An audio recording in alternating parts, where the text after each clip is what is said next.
Ryan Knight's here with Extreme Vision Reviews. I got a few things I want to go ahead and talk about real quick. Yeah, it's pretty nice out tonight, so I figured I'd do my video outside. I know I haven't been doing a lot of videos here lately. Just had so much going on, especially after my friends getting killed.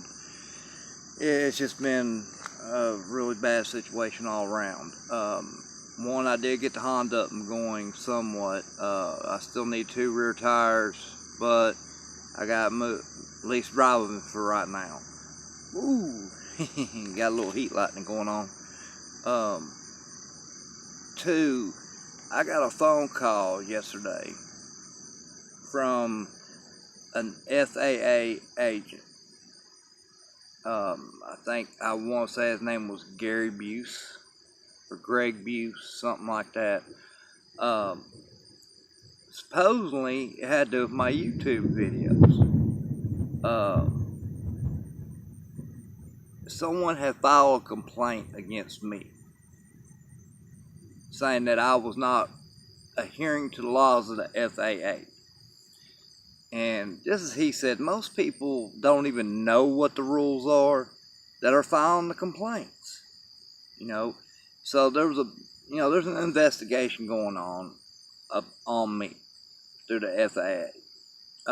Now, whether it's over with or not, I have no idea. I got questioned. The guy from the FAA was very good. I'm not complaining about them at all. He was very professional, carried himself very well. Asked me a bunch of questions, and then he realized that, I pretty much know what I'm talking about, and knew the laws and things like that, especially when it comes to the airport up the street. He asked me if I knew about that airport. I said yes, and I call them all the time. I said the last time I called him, he told me to stop calling, that I was fine to fly as long as I used my head and not hit his aircraft, which is understandable. And of course he laughed about it. He said, yeah, I can see that. He said, so you're making sure you're flying good and everything? I said, yes, because if I see an airplane, or if I hear an airplane or a helicopter in the air, I automatically come down. I don't take a chance. One, because where I live at, we have a lot of crop dusters. And these guys fly very low. I mean, sometimes they're around 50 feet, if not lower. So around here, you can't take chance. You have to get down and make sure the skies are clear before you can do it. There's a lot about, am I able to keep in line of sight with my drones? Yes. The only time I wasn't able to was when I had the 2 fly-offs. One went over the tree line this way, and one went that way, but I didn't control them to that point. They took off. And I'm very grateful that nothing happened over it.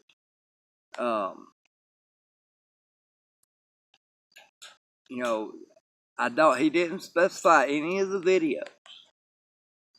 He just said there was complaints filed about my YouTube videos from somebody. He didn't tell me who. He wouldn't tell me which videos or nothing like that. So I'm gonna go ahead and put this out there.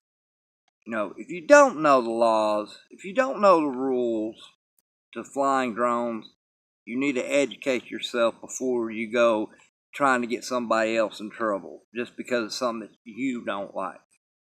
You might see me flying over, close to somebody's house. Okay? I'm not a peeping Tom. I'm not out there spying on people. And it's been proven again and again that when you reach 80, 100 feet in the air or above, you can't see nothing through windows or anything like that. Your drones cannot see nothing that would classify as being invasion of privacy. You know, in order for me to be invading someone's privacy, I'd pretty much have to fly up to their windows and actually go up against their windows to see in.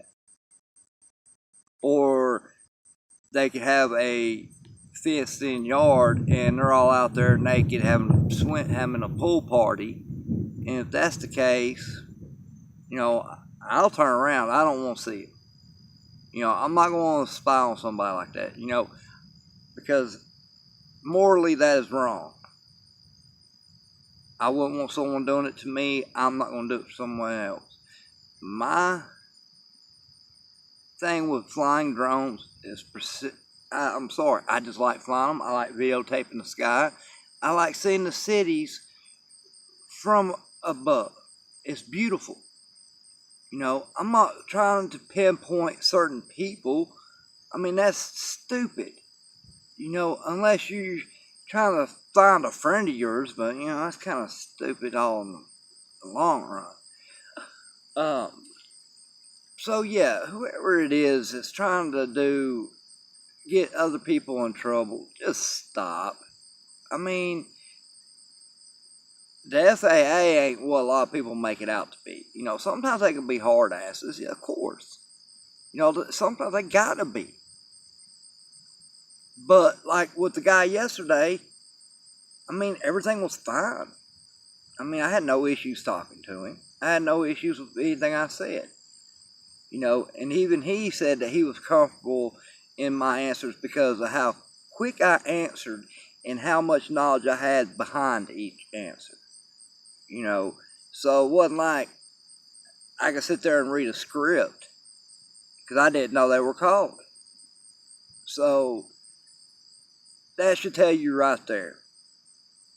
When the FAA puts an investigation on somebody and that guy even says, man, I'm comfortable with your answers. I'm comfortable with how you say you conduct yourself.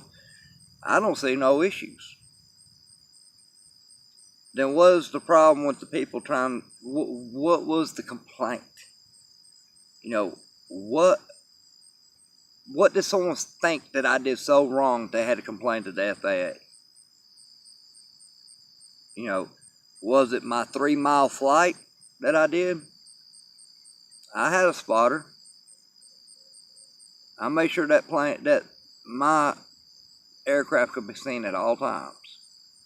I might not have been able to see it, but I seen where it was at through my phone, and I had someone watching it to see it, where they knew exactly where it was at all times. Now, where's the issue? That is where people have got to stop butting into other people's business. Stop, just because you got a bad problem or you've been investigated or you're having a bad day or something like that, or you don't agree with what I say, doesn't mean that you can turn around and try to get me in trouble when I didn't do nothing wrong to begin with. You know, yes, I have done things that I shouldn't have done, but that was when I was learning. So now, for someone to try to get me in trouble, that I just don't get it. You know, people want to sit here and argue about the stupidest things in the world.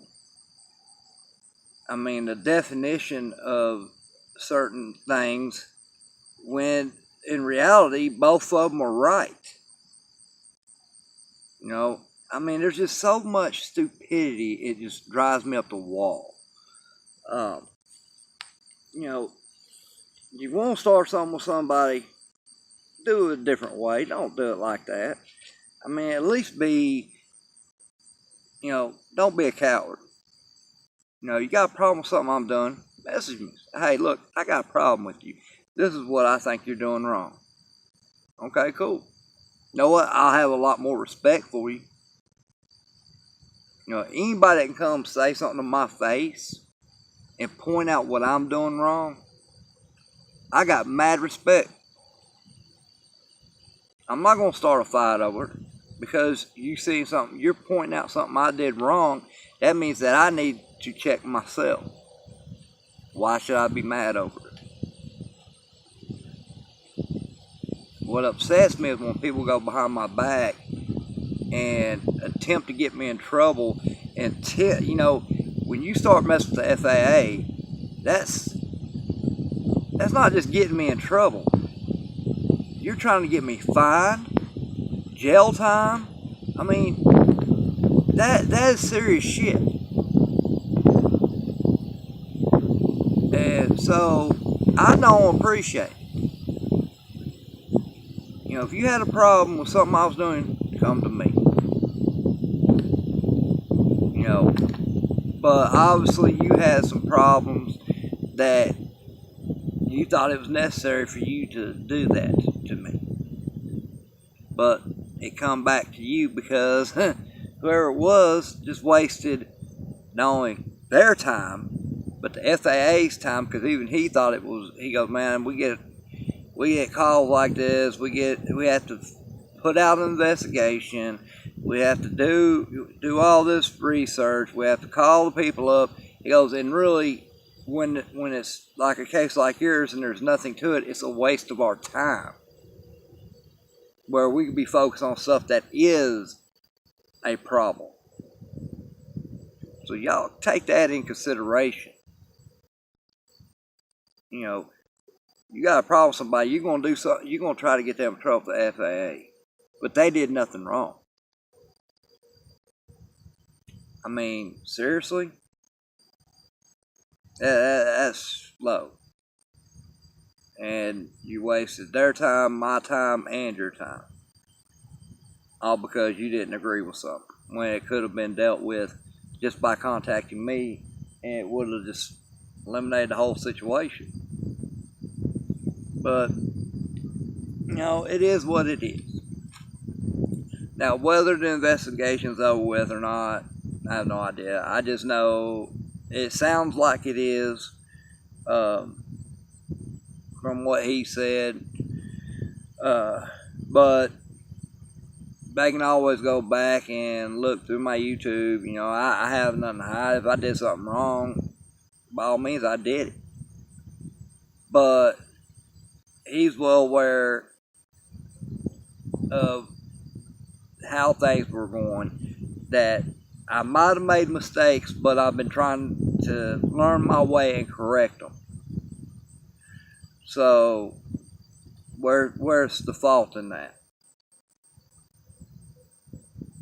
So it just amazes me. So I got my first FAA investigation on me yesterday. Well, and then I find out last Thursday he tried to contact me because I found an answer machine or a voicemail on my answer machine. And here's the tricky thing. Here's what gets me the most. Is that I don't ever use my house phone. My house phone is no use. Why we even have it, I really don't.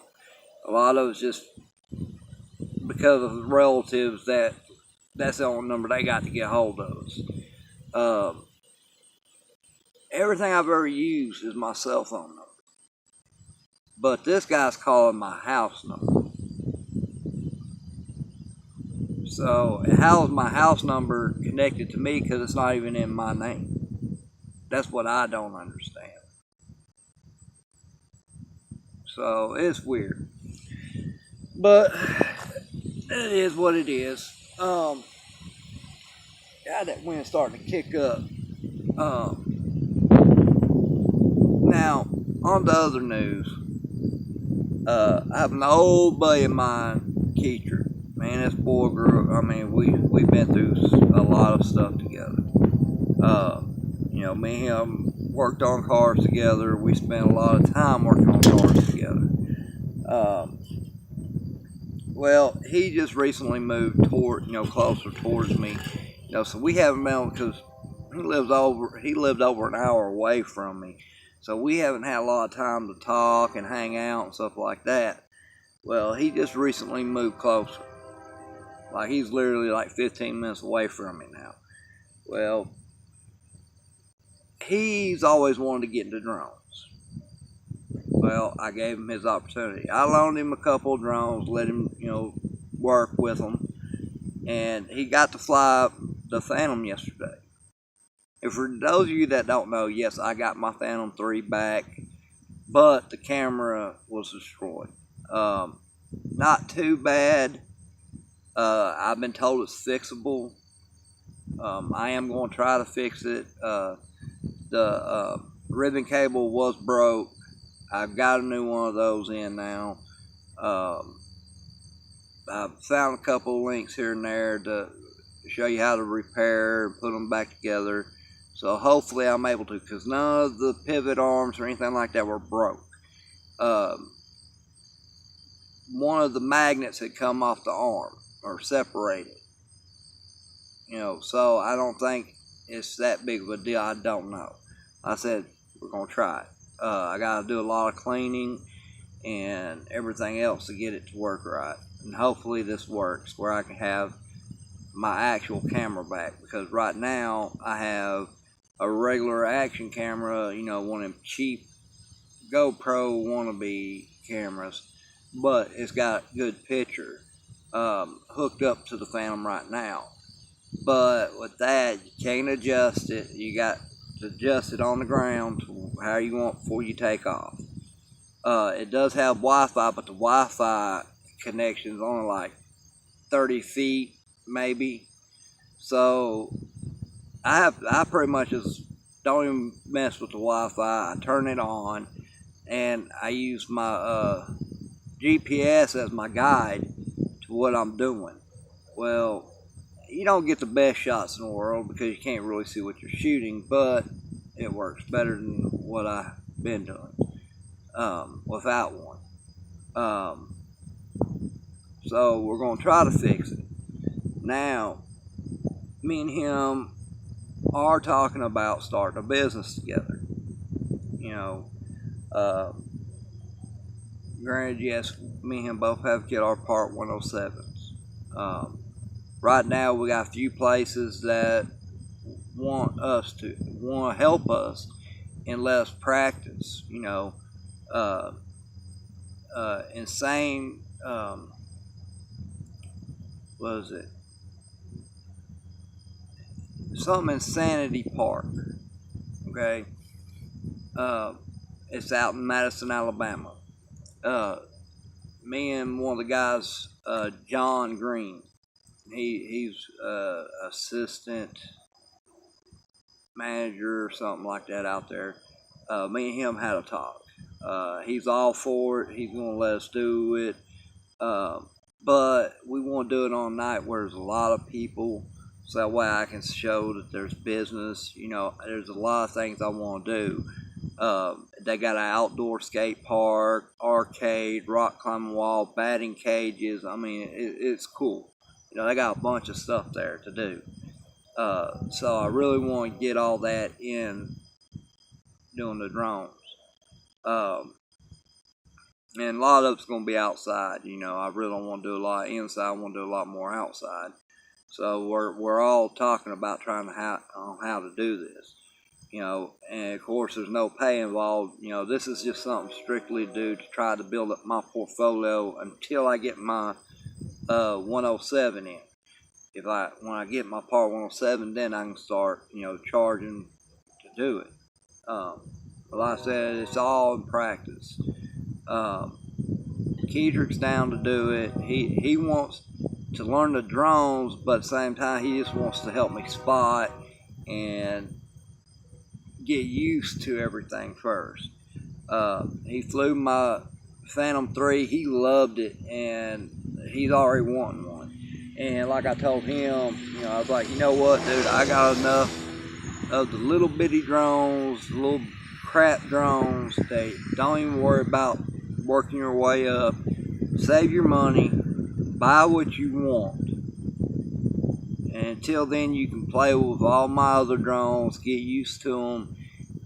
that way you're not wasting out your money, you know. But he's really into getting a Phantom. Me personally, I'm trying to work it out. I got some things going on that I'm hoping everything works out perfect, because you know everybody's talking about the new Mavic Pro 2, and you know everything's been leaked and all this. You know it's not gonna be long before DJI's already has got to put the product out. You know everybody's waiting for that day. You know, it seems to be like one of the most anticipated drone reveals to ever be put out. That's what it seems like. But if everything goes as planned, the price they're talking is actually very cheap, considering what most of these drones were when they first come out. You know, it's not a set price. You know, I don't even think DJI's even let out a price. But there's been rumors that it was going to be around about $1,500, you know, which like I said, that's low compared to what most of these have come out to. You know, that's probably their base and everything else. And they're supposed to have another one. It's called the Mavic Pro Zoom. Now, I don't know if I'm going to be curious about getting that one or not, but I definitely want the Mavic Pro 2. But if everything works out the way I hope it does, I could possibly be one of the first people to put out a Mavic Pro 2 video on YouTube. Possibly. You know, I hope that comes out like that, but knowing my luck, that ain't gonna happen. It just seems like the way everything's been timing, that I might be able to pull that off. Because I've been wanting to jump in, go ahead and get a Mavic Pro Platinum for a while. And it's eating me alive because I want to get it so bad. So I'm trying to hold off. You know, I'm like, you know what? I'm just going to hold off. And it's just digging deeper and deeper. It's like, man, the longer I wait, the harder it is. I just want to get this Mavic Pro. But hopefully I can wait it out and be able to get the new Mavic Pro 2 when it pops up. But we'll see how it all hangs out. But me and Kitrik got a lot to sit down, discuss, and figure things out. You know, I have been studying for my Part 107. I've been studying it for over a month now. You know, my biggest fear is when they throw in those little loopers on you. You know, some people say they didn't get them. Some people say they did. You know, those are the ones that'll get you, and that's the one things that bother me. Because I do have a habit of reading something, and when I read it, come find out I didn't read it right, and it's wrong. You know, just one word can throw you off. You know, from it to they, from it to two, you know, just those things can really mess somebody up. And I'm one of them people that, yes, I can read fast, and that's my biggest issue is I try to read quickly. So when I read quickly, the key words I end up missing. And that's where I usually screw up at. So I'm going to try to take my time when it comes to the test and actually not do that. But hopefully here soon I'll be able to get my Part 107 and get that took care of. Kitrik still got a little ways to go because he just started. I did tell him, you know, if he wants to get his Part 107, don't even worry about the Section 336 right now. You know, it just depends on what he wants to do. Because I'm already Section 336, so now I got to spend more money to be a 107, you see. But other than that, I just hope that everything works out like we plan it to. You know, hopefully we get this business up and going. Hopefully I'm able to get the Mac Pro 2 like I planned on. And just maybe some people will stop being complete jerks and stop trying to turn people in for nothing. But we'll see how everything turns out. It's starting to rain a little bit, so I'm going to take my butt inside. This is Ryan Knights, and I'll catch y'all later.